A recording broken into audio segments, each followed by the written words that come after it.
Hello, First Lutheran family. This is Pastor Phil continuing with our look at the Sermon on the Mount. We got a snowstorm coming in tonight or tomorrow sometime, so I hope you stay warm and safe. And so today we're looking at chapter 5, verse 17. Last time we talked about salt and light as these images for God's people, about how we are to remain true to who we are, stay salty as salt does. And also not hide our light, but rather let it shine before others so God might be glorified. And so today, Jesus takes on a new subject and begins by saying, "Do not think that I have come to abolish the law or the prophets." So when he and when others talk about the law and the prophets, they're talking about what we call the Old Testament, the law being the books of Moses, the Torah, which means instruction, and then the record of those prophets who God sent over and over again to Israel to call them back towards faithfulness, whether they had fallen into idolatry or for not caring for the poor. Both of those things, big items on God's list of reasons why he had to call the people back towards faithfulness through the prophets. So the law and the prophets. So Jesus comes along and says, don't think that I'm starting something completely, absolutely new. I'm not come to abolish these things that you've held as sacred and holy all these years, all these generations. I'm the fulfillment of these things. I'm the person that these things were looking forward to, but I haven't come to replace them. I have not come to abolish, but to fulfill, he goes on to say.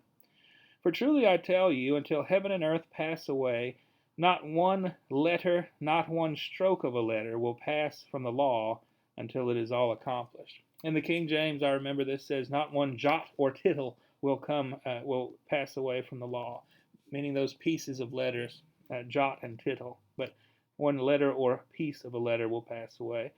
Therefore, whoever breaks one of the least of these commandments and teaches others to do the same will be called least in the kingdom of heaven.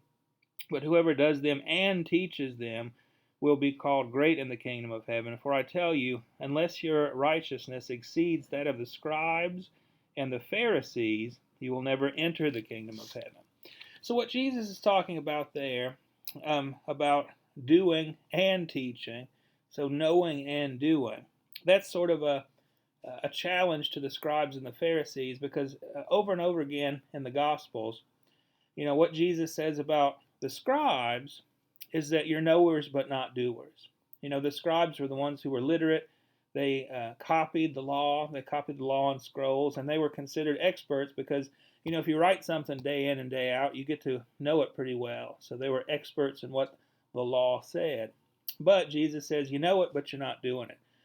Because they're always challenging him. They're always, critiquing the way he comes to things. And so he says, you know, but you don't do. And the Pharisees, on the other hand, were those teachers of the law that were very well respected.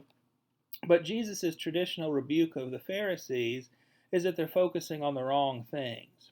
They're focusing on the observance of the outward performance of ritual rather than having a clean heart, a righteous heart, rather than helping people, loving people, being charitable.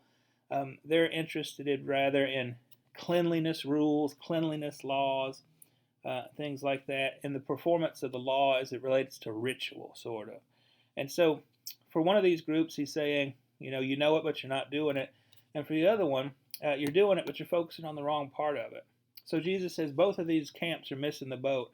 You need to know it, you need to do it, and you need to focus on the heart of it, which is to point us towards the love of God and the love of each other. You shall love the Lord your God with all your heart, with all your mind, with all your strength, and love your neighbor as yourself. And Jesus says this sums up all the law and the prophets. Okay? So that is verses 17 through 20. Next week, Jesus is going to talk about anger, which is something so important that we should know about. Something that influences us from the inside out, something that changes our lives if it's too much of a part of it. And so how we should deal with anger in relation to our faith. Thank you for listening. Stay safe, stay warm, and we will see you in church.